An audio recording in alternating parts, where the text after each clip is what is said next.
할렐루야.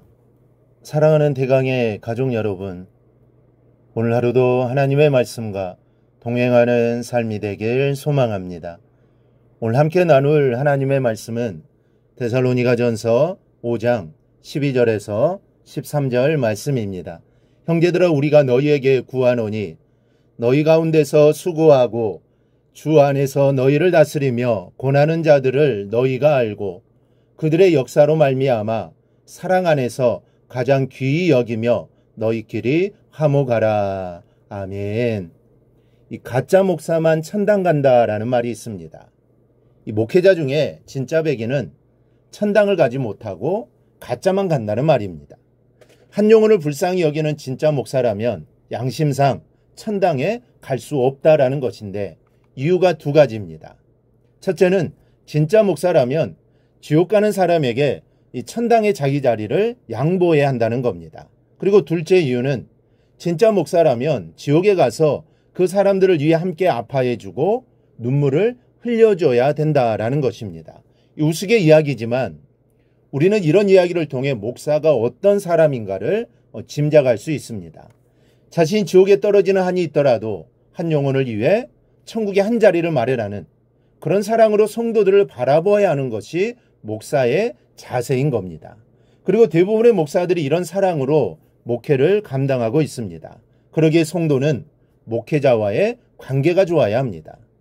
목회자는 하나님과 성도 사이를 잇는 매개체요, 하나님의 뜻을 따라 양떼들을 자신의 생명보다 더 사랑하는 하나님의 종이기 때문입니다. 오늘 말씀은 주의 종과 어떤 관계로 맺어져야 하는가를 말씀하고 있습니다. 먼저 성도는 목회자를 알아야 한다고 말씀합니다. 12절을 보면 형제들아, 우리가 너희에게 구하노니 너희 가운데서 수고하고 주 안에서 너희를 다스리며 고난하는 자들을 너희가 알고. 성도는 목회자를 알아주어야 합니다. 높이 받들고 온갖 대접을 다해야 한다는 뜻이 아닙니다. 목회자로서는 그것보다 목회자의 진심을 알아주는 것이 더 고맙습니다. 이 성도는 목회자의 수고를 알아주어야 합니다.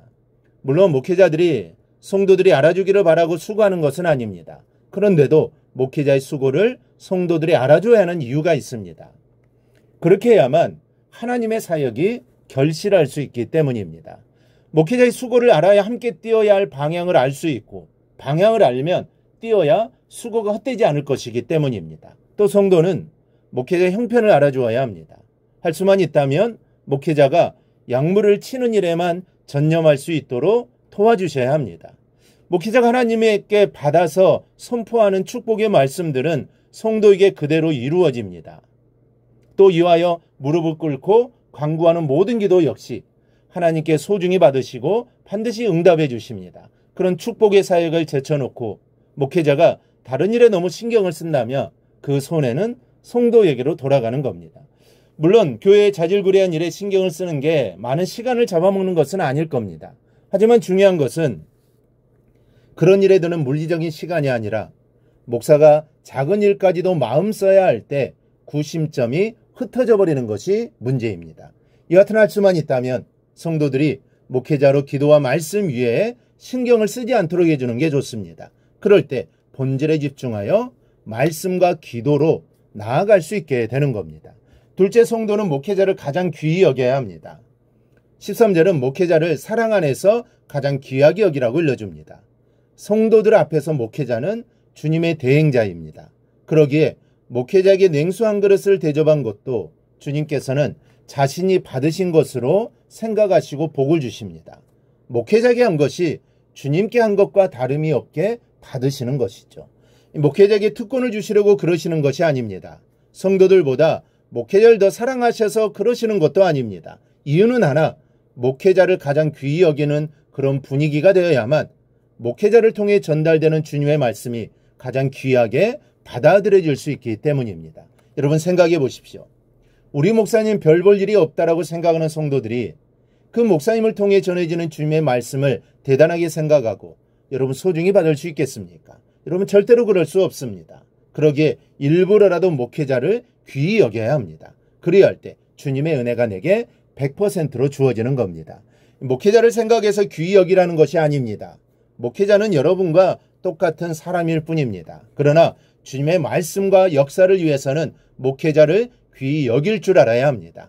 그럴 때 들려지는 말씀에 은혜가 있게 됩니다. 셋째로 성도는 목회자와 화목해야 합니다. 너희끼리 화목하라고 13절은 말씀합니다.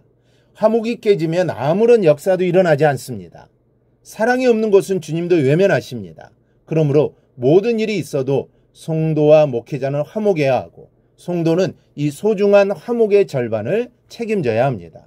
이 같은 성도는 목회자와 화목해야 복을 받게 되어 있습니다. 목회자와 불화해서 좋을 것은 눈꼽만큼도 없습니다. 여러분, 예수님께서는 예물을 제단에 드리다가도 형제에게 원망 들을 만한 일이 생각나거든 예물을 제단 앞에 두고 먼저 가서 형제와 화목하고 그에 와서 예물을 드리라고 말씀하셨습니다. 예배보다 먼저 할 것이 화목입니다. 물론 예배가 중요하지만 화목도 그만큼 중요하다는 겁니다. 소홀히 해서는 안 되는 겁니다. 우리 교회는 목회자는 성도와 더불어 화목하고 성도는 목회자 더불어 화목하는 교회가 되기를 소망합니다. 그래야 하나님의 은혜가 넘치고 복음 사역을 잘 감당해 나가는 교회가 되기를 주님의 이름으로 축원합니다. 오늘 묵상한 말씀을 굳게 잡고 삶으로 실천하며 살아내는 대강의 모든 성도들이 되기를 축복합니다.